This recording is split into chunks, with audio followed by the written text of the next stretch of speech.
In the vast emptiness of the Pacific Ocean, a decision made in seconds would alter the course of history. June 4th, 1942. A date that would become synonymous with both tactical brilliance and devastating loss.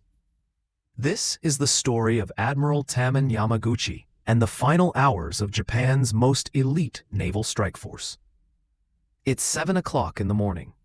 Admiral Tamon Yamaguchi paces the bridge of the massive Japanese aircraft carrier Hiryū, his boots echoing against steel as tension fills the air. Today he commands not one, but two carriers, Hiryū and Soryu, an honor reserved for Japan's finest naval officers. Together with sister ships Akagi and Kaga, these four vessels form the legendary Kidō Butai, the most feared carrier strike force in the Pacific. 2 hours earlier, 108 Japanese aircraft launched toward Midway Atoll, a crucial American stronghold in the middle of nowhere. The operation is ambitious, perhaps too ambitious. Yamaguchi's restless steps halt when Captain Tomeo Kaku approaches with an urgent message from their superior, Admiral Nagumo. Before the words leave Kaku's lips, the alarm screams across the Hiryū. Vom. Vom. American aircraft from Midway, still operational despite the morning raid, swarm toward the Kidō Butai like angry hornets. Japanese Zero fighters scramble into position, their engines roaring as they climb to intercept. What follows is a massacre. The American torpedo bombers, flying without fighter escorts, are savagely torn apart by expert Zero pilots.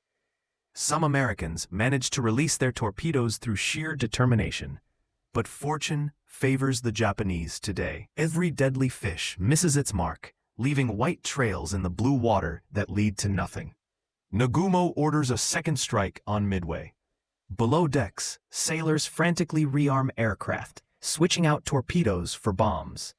After 30 minutes of chaos, only half the planes have been converted. The Kidō Butai now sits in the worst possible position, unable to attack enemy ships, with hangars packed full of explosives. They've become floating ammunition depots. That's when Yamaguchi receives the report that confirms his darkest fears. American warships have been spotted. The type remains unknown, but any naval presence means one thing: aircraft carriers. An agonizing order comes from Nagumo. Stop rearming and prepare for naval attack. Precious minutes evaporate. They're caught between strategies, paralyzed by indecision. Meanwhile, more American planes from Midway keep arriving. Japanese anti-aircraft guns bark skyward, filling the air with deadly metal. American planes fall, one, then another, then more. But the Americans are relentless. Near-miss explosions shower the Hiryū with seawater.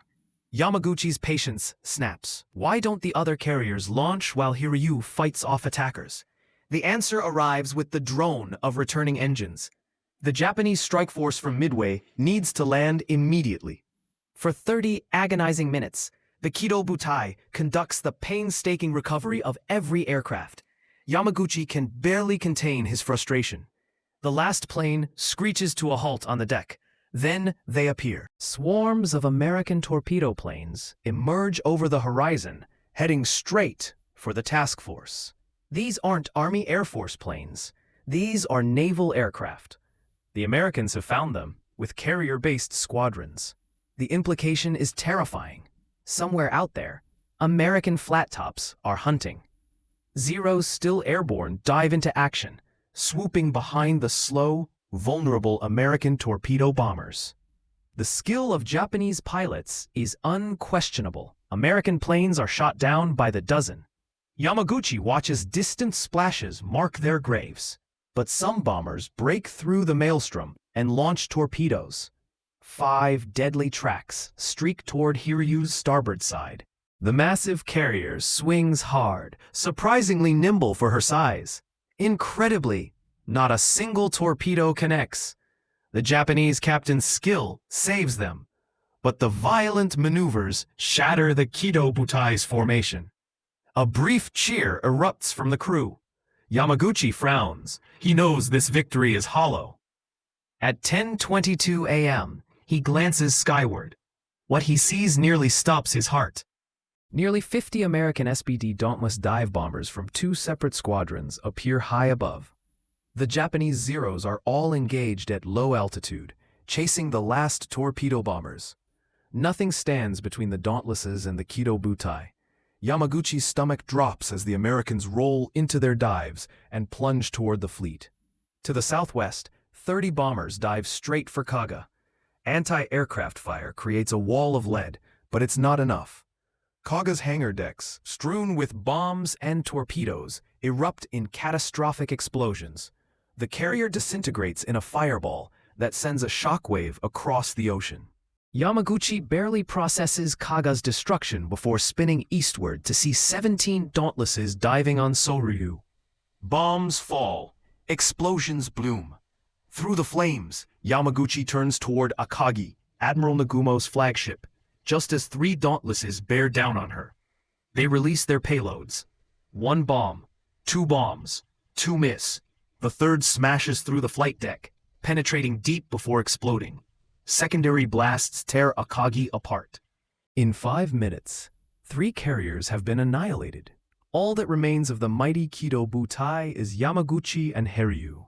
As the dive bombers, now out of ordnance, disengage for home, Yamaguchi feels determination grip him like steel.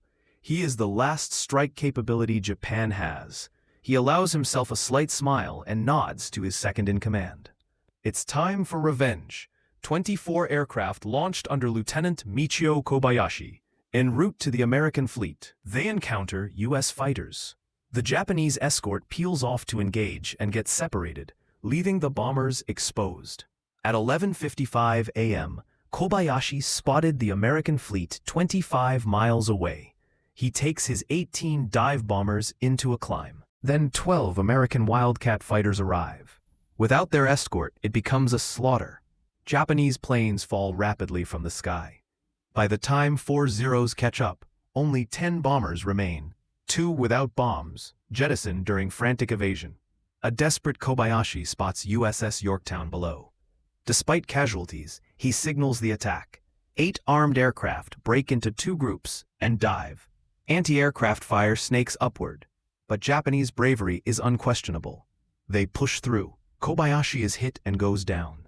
2 more follow, but 3 bombs strike Yorktown in succession: hangar deck, amidships, and elevator. 5 surviving bombers turn for home. The price? 13 VALs and 3 Zeros destroyed. From scout reports, Yamaguchi knows he faces 3 American carriers.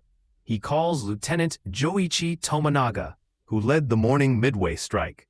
Tomonaga's plane was damaged earlier. Fuel tanks leaking heavily.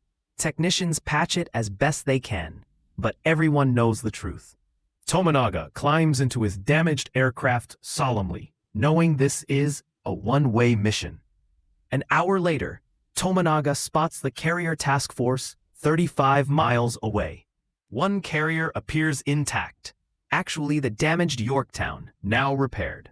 He orders an immediate attack, splitting his force into 2 groups of 5 for an anvil maneuver. Tomonaga coaxes his burning plane closer to Yorktown, desperate to score a hit.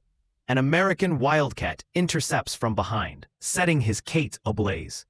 With grim determination, Tomonaga holds the burning aircraft level long enough to drop his torpedo before tumbling into the sea. His torpedo misses. His wingmen are all shot down. But the second group of 5 planes streaks toward Yorktown's port bow. 4 torpedoes launch. 2 devastating explosions rock the carrier's port side. She halts immediately, listing 23 degrees. The surviving planes return to Hiryū. Despite losses, Yamaguchi believes he's disabled a 2nd American carrier. He plans a 3rd strike for 6 p.m. His optimism shatters at 3:50 p.m. when a scout aircraft reports 2 more American carriers operating northwest, 120 miles away. Yamaguchi's worst fears materialize. At 5 p.m., 24 American aircraft appear overhead. 6 Dauntless bombers dive, but Hiryū turns sharply and all miss. Then, 14 more bombers attack. 2 bombs hit the forward flight deck. Yamaguchi looks up to see a final group of 3 diving. Seconds later, 2 more bombs crater the forward deck. Fires rage out of control. Yamaguchi's last hope burns in the hangars below. At 9:23 p.m., Hiryū goes dead in the water, with Yamaguchi still aboard. Darkness settles across the flaming ocean. At 2:30 a.m., 800 survivors gather around their admiral in a flickering firelight. They turn toward Tokyo. Banzai, banzai, banzai. The national ensign is lowered as bugles play Kimigayo through the night. Yamaguchi sends 2 final messages, one to Admiral Nagumo, accepting responsibility, another to the destroyer division commander. Captain Kaku chose to share the ship's fate despite Yamaguchi's orders. The admiral understood and did not protest. At 5:10 a.m., destroyer Makigumo fires 2 torpedoes. One misses, the other explodes with a thunderous roar. Hiryū finally sank at 9:12 a.m. on June 5, 1942. Admiral Tamon Yamaguchi went down with his ship and was posthumously awarded the Order of the Golden Kite, First Class. Captain Kaku, who stayed until the end, was posthumously promoted to Rear Admiral. 2 men who chose honor over survival.